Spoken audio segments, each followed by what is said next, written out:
I've always wanted to know the answer to a question. I've been obsessed by the question of what makes the difference in people's lives. I was not popular in school. I loved people. So I was passionate about figuring out what's the difference in people. Why is it that some people are given everything? The type, they really do have parents that love them, that are there for them. They have tremendous educational background. They have all the economic resources, and they end up spending their life going in and out of a rehab. They had all the resources. And then you meet somebody who's been, abused, or no one's been there for them, or they've been physically abused or sexually abused, or the worst things you could possibly happen to a human being. And they turn out to be some of the finest human beings you'd ever meet in your life, who are out there working to help other people and make a difference. So we all want to believe that our lives have turned out because of our biography. And the reality is we can all find people with a horrible biography who have an extraordinary life, and we have people with an extraordinary biography who have a life that none of us would want to trade with. So what's the real challenge? And I believe that the challenge in relationships and in life in every area is emotional fitness. That it starts with how emotionally fit you are in a relationship. And there are patterns that make people emotionally unfit. There are patterns that make people frustrated. There are patterns that make people depressed. There are patterns that make people angry. There are patterns that make people feel sorry for themselves. And there are also patterns that make people compassionate, playful, physically passionate, emotionally strong. There are different patterns, and they stand out to you when you've been around that many people. So I've had now 50 million people get my books and tapes, but I've been with 3 million people face to face in 80 countries. And when you're around those many people, the pattern becomes clear. And I've been able to use those patterns, and that's what I want to kind of expose you to tonight.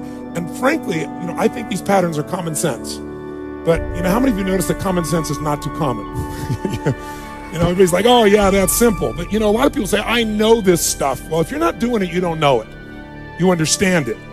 And understanding and $3 will almost get you a cup of Starbucks these days, It's really nice to understand things, but that doesn't change anything. You got to get in your body and actually do it. But I've learned enough of these patterns that now, over the last 20 years or so, of the 30 years of my career, I'm the guy that gets the call when the fire starts. When the athlete is burning down on national television and something's got to be done right now to turn them around. And, I either get them or I don't. And for 30 years, I've gotten them. That's how I've built my reputation. And that you've got to produce results right now. And I'm able to do that because of an understanding of these need structures I'm going to talk to you about. Or I get the call when the child's going to commit suicide, or the adult. And in 30 years, knock on wood, I've never lost one suicide in 30 years. It doesn't mean I won't someday, but I never have, not one single time out of the thousands of suicide attempts. And it's again because of understanding these needs I'm going to talk to you. I get the phone call, in the middle of the night, true story, and it's the President of the United States saying, Tony, they're going to impeach me in the morning. What should I do? And I say, could you called me sooner? True story, So in the experience of looking to make those changes and looking at how to change, same thing in relationships, couples that are gone, the films that I wanted to make with Chloe said, let's not make films with couples that have troubles. Let's make couples that look like they've gone beyond the edge. By anybody's estimate, there's no way to turn it around. Because by that extreme, when someone watches the film, they look at their own life and they go, oh my God, these people can do it. They did it here, I can do it too. That's the contrast we want. But the basis of all that I do comes down to knowing that the difference in your life, your relationship, your physical life, your emotional life, any aspect of your life comes down to this sense of psychological strength or emotional fitness. And what I mean by that is this. Discipline never works long term. Never. What works is when you become addicted to something positively new. You trade one addiction for another. When you shift from having to doing something to wanting to do something. So our focus is how to make that happen. But I'd say this to you. If you want to change a relationship, the number one thing you have to do is master your own emotions. If you don't do that, forget it. There's no hope. And what's wonderful, though, is it's easy to do if you know how. But none of us have been taught really emotional leadership, emotional management is the very minimum, much less how to direct and shape ourselves. I don't mean faking your emotions. I don't mean pushing them down. I don't believe in positive thinking, although you may think that from watching, some of the media coverage. I'm not into positive thinking. I'm not here tonight to tell you to go to your garden and say, there's no weeds, there's no weeds, there's no weeds, there's no weeds. I'm very clear that I believe that life is about leadership and being truthful to yourself.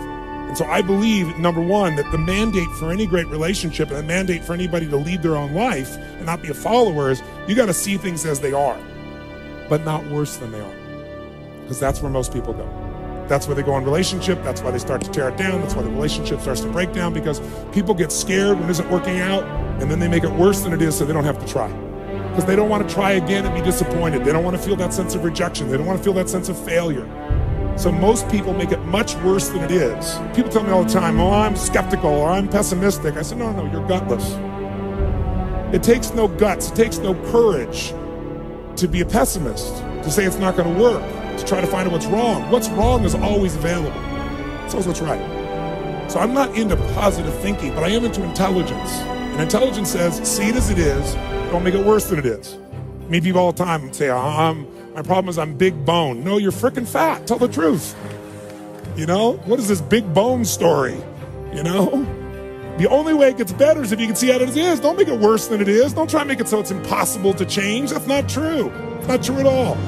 The second mandate, I think, to changing anything in your life, to leading your life, is once you see it as it is, not worse than it is, then you got to see it better than it is. Because that's the thing that's missing from most relationships. There's no vision. I mean, without a vision, in the Bible it says people what? Perish. And when a relationship has no vision for greater than where they are, that relationship is going downhill, if not destroyed. I believe that every relationship, every part of life, every part of a human being needs a compelling future. If the future's not more compelling than today could be tough, but if the future's compelling, we can get there. And that's what every leader does. And every one of you in this room, and I know some of you are here, I guess, from the general public as well, just for your own relationship, I really acknowledge you for. But I know that you're from the military here, I know the therapists here, people from all walks of life, you're all leaders. What's your job? To lead. Your job is to help people see it as it is, not worse than it is. What's your job? Help them create a compelling future. See it better than it is, so there's a reason to give my all again. Otherwise, there's just no juice. There's no energy. Why? They'll go through the motions, complain with each other, not really believe it's going to work, and nothing will change. And then finally, the third step that we've all got to do if we're going to change our life or anybody else's is make it the way we see it. And that's where strategy comes in. I try to take things that are complex and make them as simple as possible. I've noticed most people in the psychological world try to make it as complex as humanly possible. Because it makes us feel so sophisticated when we can talk with all these complex words and elements and so forth, that we can really, we got our degrees and we're somebody. But you know what? That doesn't help anybody. So I look for a nickel word to get to the heart of something. I'm trying to take something complex and make it simple so that people really will apply it. And that's the focus here.